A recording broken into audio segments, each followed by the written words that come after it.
Hello and welcome to No Man's Sky, everybody. I am ElanPaul, and this is my channel, and this is a 101 video. What does that mean? First of all, this is my channel. This is a channel I devised a few years ago in order to help new players, especially with No Man's Sky. But it quickly morphed into a lot of other things, as you might imagine. I'm also a speedrunner for the expeditions, and I'm not much of a builder, but I do take a little bit of pride in sometimes the builds that I do. So what we're going to do in this video, in this 101 video, is we're going to go over a couple things. Now, none of this is scripted. I don't have anything written down. I don't have an outline. I'm going to go over some things that people have been asking me over the past few weeks, and if I miss something, drop it in the comments section and we'll address it in yet another video.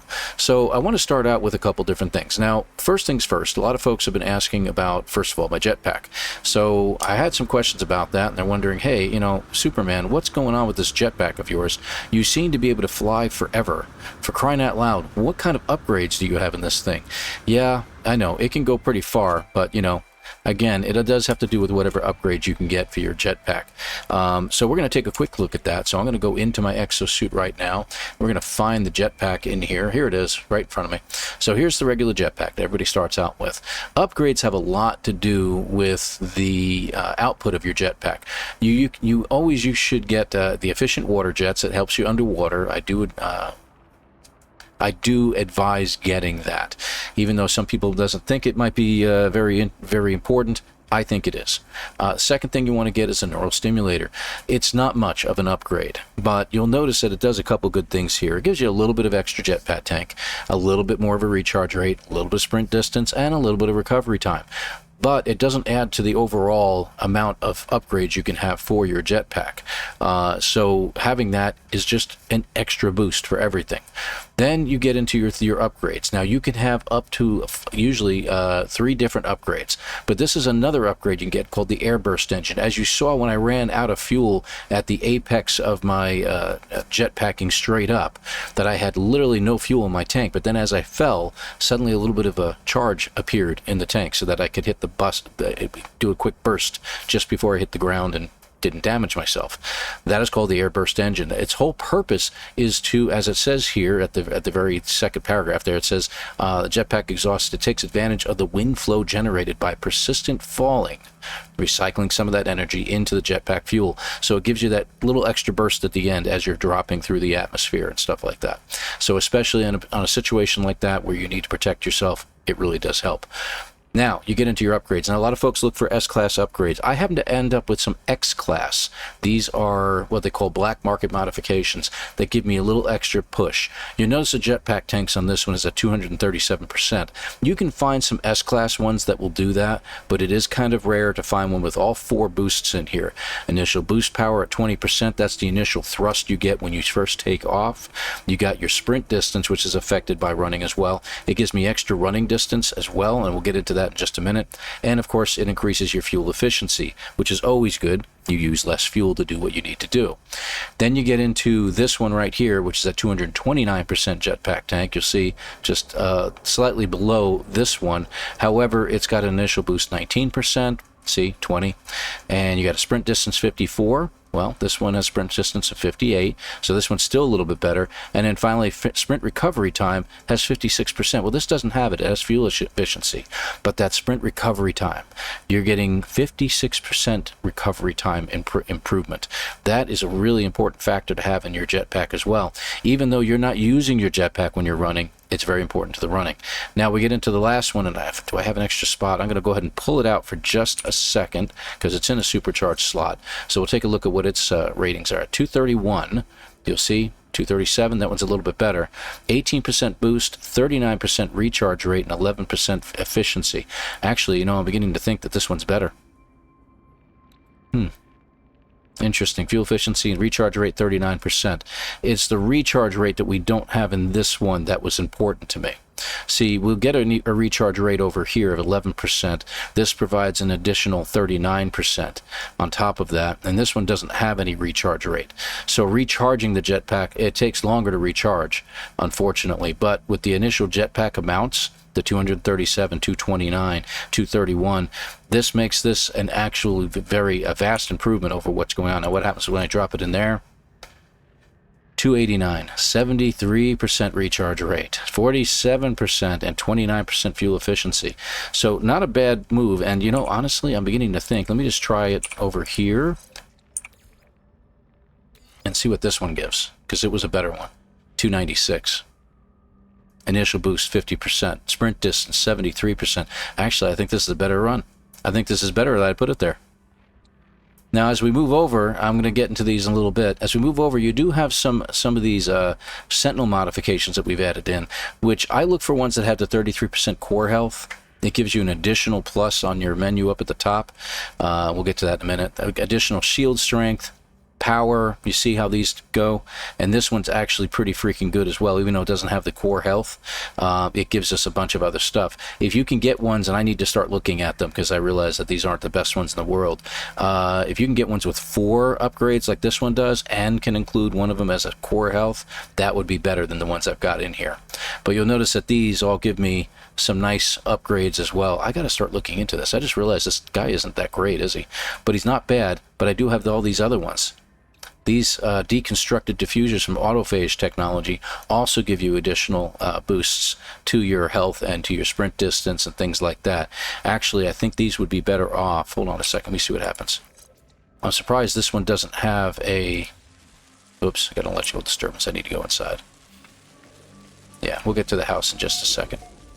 Oh, I wonder if it would affect me inside. Because you're kind of whipping my plants up a little bit, my friend. Yeah, it'll hurt me over here too. Wow, that's annoying. Okay, well, don't walk into the electrical storm. Got it. Yeah, I'll remember that next time. All right, moving on. Let's get back to this. So it's funny because this one does have sprint distance and shield strength and stuff like that, where you'd think they would link up in a way, but they're not. You can see that by the outlines that are on these things. It's not linking up with this. So this is more associated with these guys. See, if I put it here, it should be associated with that. Yeah, look at that. So they don't have any association with that whatsoever. I'm curious, do they have any association with shields? No, they do not. Okay, so they are their own entity, apparently. Interesting. So they give additional support to your character as well, and it's good to have that. But you notice sprint distance. Let me see what else we got in here. Sprint and sprint. Yeah, life support tank, solar panel energy. So basically, they even add even more sprint distance to these. They don't affect the jetpacks any, but they do affect your sprint distance. So that's fascinating. Whereas these aim more towards your life support in its entirety up here at the top. And I'm getting everything frozen for some reason. That's happened on occasion. Sorry about that. Now we get into the shields. Shields give you a good resistance, like basic resistance to certain things, and that's always good to have those because you can have a few extra of those in opposition to the S-Class ones. So I'll look at S-Class ones, but you notice this one's 10, 10, 10, and 10. That is fantastic. That's actually a really good upgrade. I wish I could duplicate that one, to be honest with you. But we'll keep an eye open for more of those one day and see what we come up with that. So that's your pressure membrane for going down into the lower depths of very deep oceans, which I'm sure you're going to find about those sooner or later if you haven't already. Obviously, you want to get your best S-Class upgrades for heat, cold, poison, and nuclear, or if you will, radiation protection. So those give you excellent boosts to everything, keep them charged up. You see I have some more shields over here. These are just basically core health again and shield strength. The S-Class ones will always give you 33 and 31, occasionally 33 and 30. But if you can get one like this, 33, 34, that's really cool. So you can look for some after black market modifications for those. You also have C-Class upgrades for these. They just give an extra boost. You see, they give an extra 21% resistance to all of that. Excellent to have these on board as well. Finally, you have your underwater aeration membranes. It's always a good idea to add these into this particular aeration membrane. They work together in underwater breathing. And I always get a second one because I find it better to have a second source just in case you're going into the depths and you realize, oh crap, one of them just ran out. You weren't paying attention. That's what that has to do with. Finally, you have your oxygen rerouter. It's an upgrade for the aeration membrane, but it doesn't affect anything else. Like if I put it over here, see, it doesn't link up with anything. So it's a loner by itself. So I usually try to stick it in a corner and get it out of the way. You do have your translators. You can get all your translators as you wish, as well as the Artemis one you get from the storyline. Not a bad idea to have these on board. For every word you get additional words added into the translation circuits. So 3, 2, 1, and 1. That gives me an additional 3, 4, 5, 6, and 7 words for every word that I learn, supposedly. But some of those words you learn may be words you've already learned. It's randomized. So if you learn a word, you're not going to get 7 words every single time, maybe at the very beginning. But later on, when you've learned enough of a language of a particular species, you may be only getting 1 extra word every single time, if that. But I keep them on board anyway. Why? Because I have room in my exosuit to do so. So not a bad idea. I have an exocraft summoning unit, so I can summon exocraft anywhere I want in the galaxy. I, of course, have my exoskiff for fishing. I've got hazmat gauntlets for picking up the plants that I need. You got your trade rocket whenever you need it, as well as your nutrient ingester and, of course, personal refiner. I always go with the Mark II because it gives you the ability to do 2 things at once, so you can combine items together. I can't wait till they come up with a 3, but I'm not going to hold my breath. Finally, you have these 2 items on here, the Remembrance and the Starseed. If you haven't done the Atlas storylines and the all the way through the Artemis storylines, you will get these at the end, spoiler alert. But they're important to get access to certain areas in the game later on. But I'm not going to spoil that any further than that.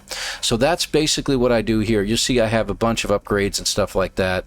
You can duplicate these through glitch duplication, but I'm not going to go into details. That's not what the point of this video is for. All right, moving on. So that affects my jetpack. So I explained that to you as far as the jetpack is concerned. All right, so you know the jetpack is pretty fast. So watch my sprinting now, and you'll notice that the sprint distance is affected. Look at how slow it's dropping. Look at how slow that is dropping as I'm running. And you know as well as I do, when you start a brand new game, it takes no time at all to drop that down. So this guy can literally run forever. Now watch what happens when I stop. Charged. Done. Takes a few seconds and I'm already fully charged up. This becomes a very big boon when you're searching planets and you're on your jetpack. You come to a landing and you start running to let your jetpack charge up. Now I'm going to look for some better charging jetpack upgrades one of these days, but for now this will do. I have another main save that has a character that can literally jetpack much further than this guy can, believe it or not. So anyway, now going to get on to a couple other things. In some of the videos I kind of gloss over getting your first base and what you want to do with it and stuff like that. You'll notice I'm here at a minor settlement. I always claim to, and I state this in a lot of my playthrough videos, having a minor settlement or having your base at a minor settlement is very, very handy to have. First of all, no ships are going to land here, so you can use this landing pad to your heart's content every single time you come here before you get yourself your own landing pad. Secondly, all the land around this is flattened out by the game mechanics itself, so you have a flat surface you can build on. That's very handy if you're building right on the surface of the ground. You notice my base is above the ground on purpose. There's a reason for that, and I'll get to that in just a moment. Thirdly, you have access to all kinds of trade items within the minor settlement itself. Every now and then you run into a nice minor settlement that had a great multi-tool too. If it did, gives you access to a couple of those upgrades. But if I remember correctly, yeah, you see the multi-tool is still there. It means I did not find it very handy at all. C-class, and it's got nothing in it. So, not really worth my time. Anyway, but you have access to a trade terminal to trade stuff. You have access in that trade terminal sometimes to very important things. A little bit of ferrite dust. It's not much, but you get it. A little bit of cobalt, some unstable plasma if you need it. You've also got navigation data if you're running low and you haven't been hitting a lot of those save points. You got microprocessors on this one, starship launch fuel if I need it, very expensive though, so it's up to you if you want to buy these 2 items. But you have some other items that you can get access to early game that you haven't learned how to create yet. Metal plates galore. Let me tell you, this is a very, very handy, so you're not burning through ferrite dust. Great to have a trade settlement nearby, a minor settlement that you can get metal plates from. And finally, you get a couple other items usually, like in this case I got chlorine and ammonia, can't really use them right now on this planet, and pyrite, great for fuel on your ship for recharging. I believe it's the launch thrusters, if I remember correctly. Great to have that here, and that gives me an extra boost as well. So nice to have this, plus you can sell a whole bunch of stuff while you're here, so you can get some money while you're at it. Finally, you have this dude over here, technology merchant. Don't quite have all the GEC words yet, but we're getting there. You have components, antimatter housing, hermetic seals. You know how much these cost to make, and you know how you have to get all the items together. Well, it's great to be able to come over here and grab them real quick. Okay, wiring looms. Even though he only has one, still it's great to come over here and grab one whenever you need it. And then it replenishes. When you leave the system and go do something else, come back, this is replenished. So you can come back and grab another one. Solar mirrors, amino chambers. You get the magnetic resonators and the quantum computers. We've got everything we need, including some glass, to get things done. He's got nitrogen salt. We can't really use it, but that's okay. And hydraulic wiring as well. Great place to go. And again, you can sell to him. The other thing he has that you may have noticed is blueprints. Early game, this is fantastic to come here and purchase certain things. You're going to get an advanced mining laser and teleport receiver early game right at the very, very beginning, so there's no real use in trying to buy some. But did you get the neural stimulator? Did you get the waveform recycler for your scanner? How about the oxygen recycler that you saw in my jetpack? In my, in my exosuit. I'm not much of a personal force field, but it's nice to have it if you want it. Shield lattice gives you extra technology boost to your exosuit. This is the barrel ionizer for your bolt caster on your multi-tool, also great. And look, this guy happens to have an aeration membrane too that I could have purchased. But I already know all these recipes this late in the game. But it's really great to come here and grab a couple of these. Some of them he won't sell because you aren't advanced enough with the GEC, but there's one or two usually you can grab out of here that'll be very, very handy early game. They cost nanites, so hang on to those suckers. All right, so that's the benefit of being near a minor settlement. Okay, a couple of the benefits. You got in this case, I've got a couple of those things over there, the shelters, as well as that guy, which I'm pretty sure I've already raided this, haven't I? No, it must have reset, I'm guessing. So I can come in here, and every now and then it might reset, and I can get some extra nanites out of it. Plus, there should be, if you look at it this way, there should be some buried tech over here. It looks like I already dug it out. It was probably down here. Okay, but you'll notice that the terrain is all filled in. So there's a reason for that. I'm going to get to that right now since we're talking about building a base here. So having your base nearby is very handy to have. But if you have to dig down at any point in time, and like let's say you wanted to dig into that mountainside and say, hey, I'm going to build a base right into the core of that, make some nice walls and really shape it out, and I'll be able to fly my ship in there. Always really cool. The problem is every few weeks or so, they do a terrain reset throughout the universe. And then suddenly you get to your base one day and it's all filled in with dirt. And everything that you created is buried in dirt. So you're sitting there with your terrain manipulator digging it all out again. So big recommendation and a big point. Do not dig down or into a mountain to create a base. If it's a natural cave system and you can grow inside the cave or something like that, that's really handy. And now you know why I have my base above ground. Now, the way I did this is I put down a specific part that I acquired. I think it's over here. There it is. Cuboid room frame. And I usually drop one of these down someplace where I want to build.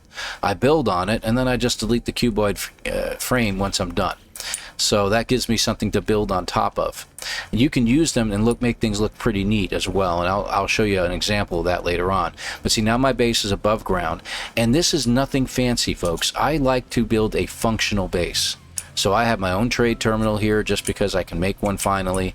I have all of my cargo containers, storage containers, if you will, all lined up over here. 0, 1, 2, 3. You see they're numbered, but I've also got them named. If you look closely, it says storage container, it says money items.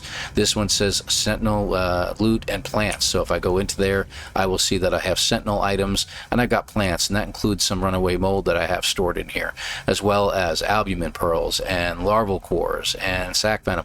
I don't even know what I'm going to use them for, but I don't keep a great many of them. I keep them in small batches, usually 3 stacks is the maximum I'll keep at a time, but I always keep these plants on hand because you never know when you're going to need them. How many times I've had to do a anomaly mission, and I had to have certain particular items, and I had to make them out of these plants, and I didn't have them with me. So, you know, it's good to have these stored away somewhere. And I always name these containers, even though they're numbered. I always name them, and I keep them as organized as I can. Even though this doesn't have a lot in here, you got the effigies. I've even got a carrier AI fragment. I got some other things in here that I can use or not use, as the case may be. It's just always a good idea to keep things as organized as you can. And I always like throw a couple decorations in here just to make it look like something special, including that sign there. I've got my Exocraft summoning station up here, and this is my power station. This is where all the power is done. I don't happen to have, when you look through here, I don't even have the right multi-tool in here to be able to do this with. Hold on. Yeah, let's go with this one. So yeah, it has all the things. So if I look for power survey, you see there's no hotspots for power, so I can't do a magnetic field hotspot here. Even though this was a beautiful environment, I had to make a decision to say, am I going to build here even though I don't have magnetic, or do I just go ahead and put some solar panels down there that are generating? And you see these guys are just filling up. I've only got 2 batteries at the moment. It's all I need. They fill up usually by the end of the day. So, and location, location, location. The planet is very, very important. If you take a quick look through here, let me get back over to the scanning mode. You'll see at the left-hand side, it says it has boiling superstorms, but it's a flourishing planet. This planet is actually a paradise planet from space. So it's not giving us accurate information, but the storms, I never see a storm here. I've never had a storm here. I still haven't had a storm here. I don't know why it thinks it's a boiling superstorms, but I haven't seen anything like it. So I decided to make a base here, and I've had an absolute wonderful area to build in with never any problems whatsoever. And it looks like I have one of my storage containers is set up a little bit high and is setting into my base there. Like I said, I'm not a great builder, okay, guys? Don't expect anything fantastic here. All right, and then, you know, I do make it look a little bit fancy inside on occasion. I've got, usually my guys are here, but they're currently on my, like the weapons terminal guy, the Viking. They're on my freighter. And I have, of course, my little area that I supposedly sleep in, right? Kind of neat little area, but that's it. That's all I've done is to fancify this. I made it look a little bit pretty, vaulted ceilings. I have at least 1 plant of every single plant over here so that I have access to getting more plants whenever I need them. Exocraft terminal. I got 1 large refiner. I don't have a whole group of them, but I have the ability to put a whole bunch of refiners in here if I want to go nuts with that stuff. And then finally, an outside deck, make it look a little fancy, a little barbecue grill, pardon me, nutrient processor. So it makes it look a little neat. And the location, like I said, I mean, look how pretty this is. You got a gorgeous sky, a beautiful view right on the lake. You can go fishing out there. I actually started producing a little dock out there. You can just see it out there. But I never actually came to a conclusion, finished it. Animals all over the place. This is a beautiful planet to have a nice little home base on. But now we have Corvettes. Now we have freighters. We have the freighters that you can get that are absolutely phenomenal. I haven't pulled in a freighter in a while, so let me go ahead and pull it in. So there's my freighter. And yeah, you can see it, not at all, but that's okay. So, and I told you, you know, having, you can have multiple bases. You have bases everywhere. Some of my bases aren't special, but I am going to show you a couple that are kind of special. Before I do, and this is where the ADHD kicks in because I keep forgetting to show you these things, we're going to go back into this menu system here. The starship is up to you as far as to how you want to set out its layout and things like that. This happens to be my Corvette at the moment. I'm going to pull in one of my other ships. But when you get to your multi-tool, the multi-tool is kind of important, and having these 4 supercharged slots in a roundabout fashion is good. And if you take a look at these particular upgrades that I have for my neutron cannon, the maximum charging speed you can get is 50%. The maximum damage I think is 13, the sphere is 12, and the ion sphere is created is usually the 1.0, but I don't think I have one. That might be it. 50%, there you go. See, 1.0 spheres, 12% ion sphere speed, and 11% damage. So you see, these are pretty good upgrades that I've got here. They're not the best, but they're really darn close to being the best. And then this is just the upgrade that comes with this. This is called the P-Field Compressor, and by putting it in there, look what it boosts my damage potential up to. But I still like having a good bolt caster. The bolt caster to me is a very important tool to use, and I have used it immensely in a great many things. I have it laid out in such a way that when I move these out of the way, these line up in such a way as to give me my best options possible for this particular gun. It makes it really, really fast and very damaging. Finally, I always keep myself a plasma launcher.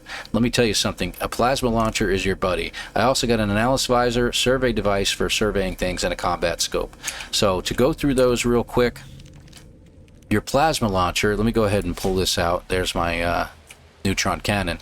You'll see at the top right now I'm on the plasma launcher. Plasma launcher does a lot of damage like that. It is a great thing. Don't get in the way of it. It will hurt you as well as it will hurt anybody else around you. But the plasma launcher is really a great weapon to have when you're worried about crowd control. Just keep it charged up as often as you can. But beyond that, the other guns that I have on here as I switch around, let me see here. The bolt caster, that's its slow mode. That's because it's not in a supercharged slot. But the reload is exceptionally quick, especially when you put it in those supercharged slots. So that's why I use it as a backup gun, and I find it very handy. Plus, its damage is great at a distance. Now, you saw the plasma launcher. I'm going to switch to the combat scope. So if I'm shooting something, the combat scope zooms in just a little bit and holds your gun steady. See? So I'm going to move over to the bolt caster real quick. Okay, you see how it's just going up a little bit. It's going up a lot more there. And that's the reason for it. And with a bolt caster, it really pulls you back quite a bit, right? With the combat scope, you don't pull back as much and you keep your aim more solid. And you can really solidify your aim on something when you're shooting. There you go. So that way you can shoot while you're flying. Alright, so that's the reason for the combat scope.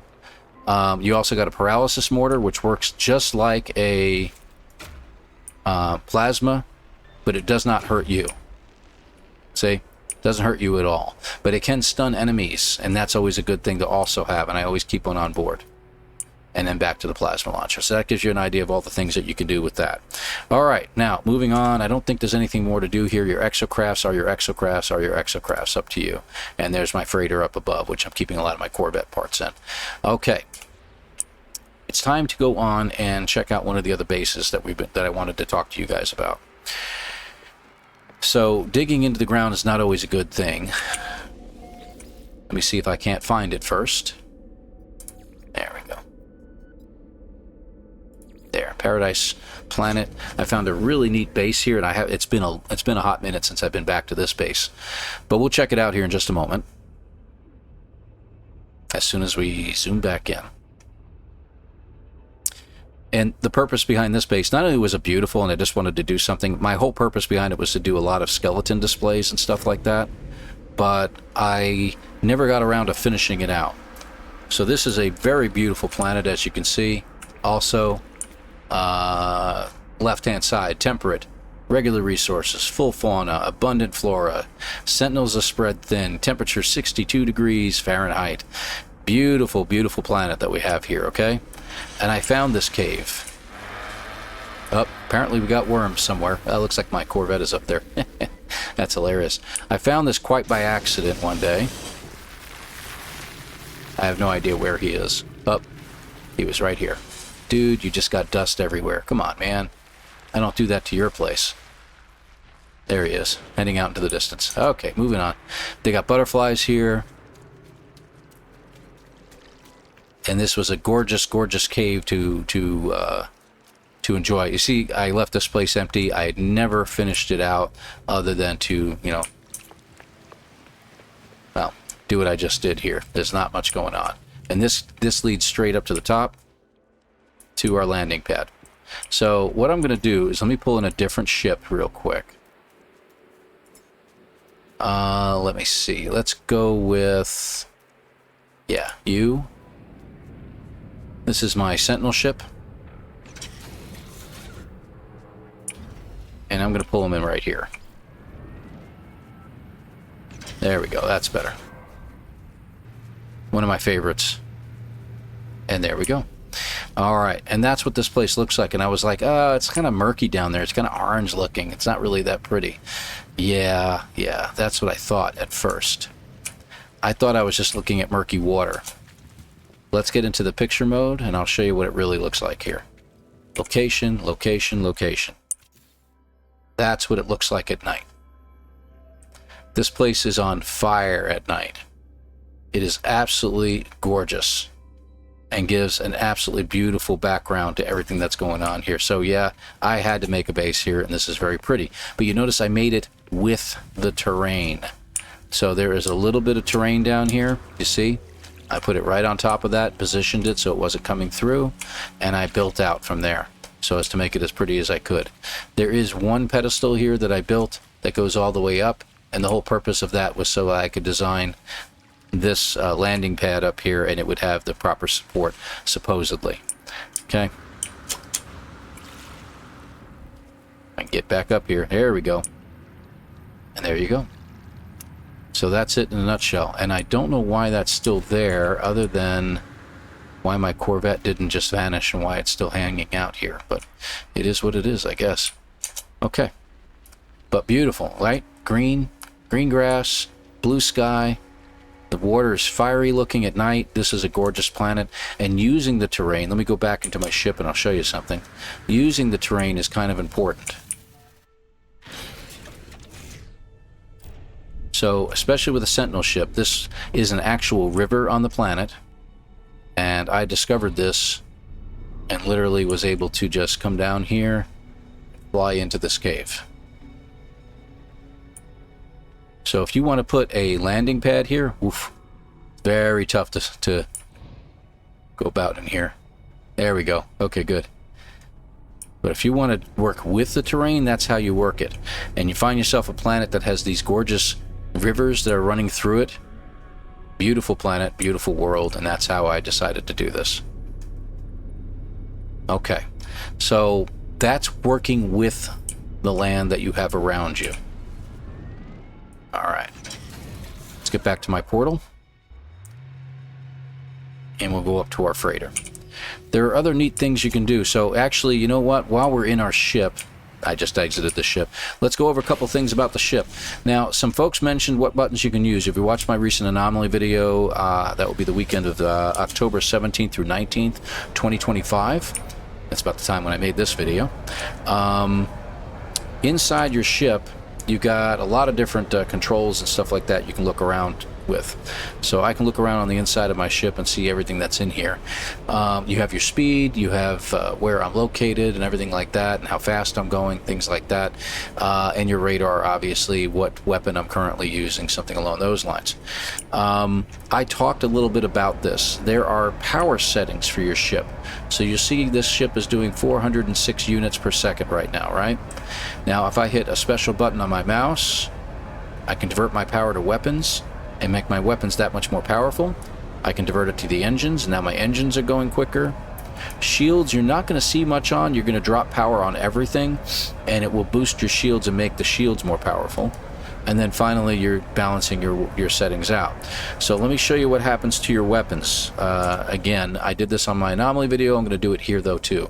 I'm using an Infraknife accelerator. My current damage potential says 331.0. You'll see that the damage output from this is 109,000 is what this does with these nice, wonderful upgrades. Now, I have 4 supercharged slots in a round pattern, and these are the only parts that go with this, with the exception of the Q resonator, which makes it a 3, which shoots 3 at a time instead of just singular. And it makes this thing, and you see the heat at the top right, does nothing. It takes forever to heat this thing up. I can take out, I don't know, I can take out entire solar systems with it, I think. I don't know, I haven't tried yet. But the point is that it makes it for a great weapon. Now remember that 109,643, okay? 109,643. Let's change the setting to weapons. 126. So it boosted my peak damage output considerably on this weapon. Okay, and that's what that does, now that you know. Back to engines, you won't show anything in that menu as far as engines, but you did notice in the speed what difference it made. And then finally back to balanced. Now, one thing that you can do with this, it's getting towards nighttime, go figure. Let's show you a little bit of, it's not so fancy flying, I promise you I'll be running into everything. So, inside the atmosphere, this thing does about 389. If I change my settings, 360, now I'm doing 445. And this thing flies very, very fast. Sentinel ships always do.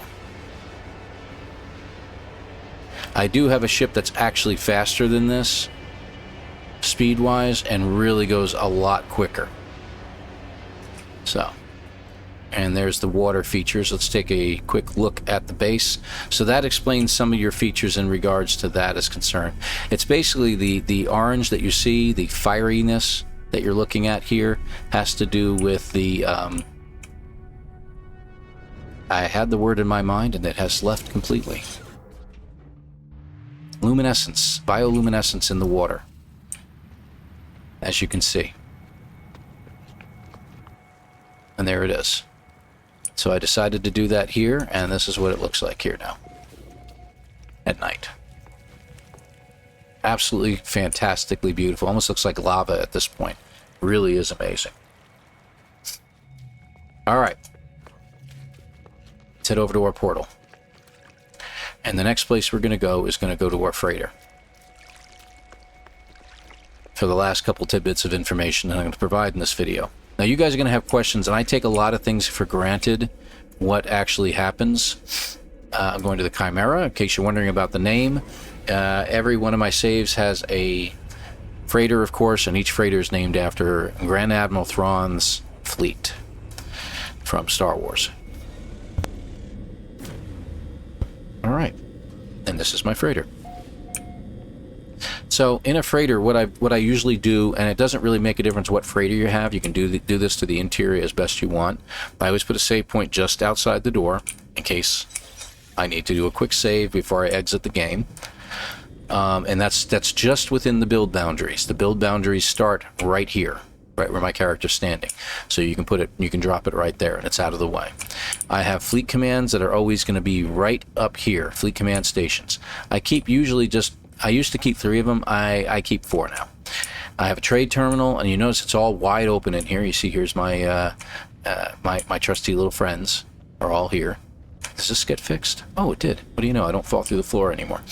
I always keep the base teleporter right close by. I always keep the planetary probe right close by, right by the bridge. So when I come up here, I can hit that real fast. But everything's wide open. This is open because I was experimenting with some ideas, made an outside deck, and a way to get to certain places. If you have a Corvette, this will lead up to your Corvette station up here, so that I can actually access the Corvette. You see the glowing thing right there? There should have been one over here too, but I guess they removed one. Hold on a second. Maybe they did? I'll have to look into that. But all the important things are literally right here for me. See, I've even got these are the, if I get past Mr. Maintenance Tech, there we go. These are my refiners. I always keep just a couple of them on board. I do have another save where I have a larger refiner. Why is that here? I have to look into that. I have a larger refiner base, but I don't need as many that I found. This is another outside area I can go into, and I can usually jetpack up to my Corvette when it's there. When we go back into these areas here, and this is my layout, you guys are welcome to duplicate it if you wish. I keep things wide open with separate rooms for each one of my friends here, Guard Geo. And then finally, I have a lined out section of all the cargo containers, the storage containers.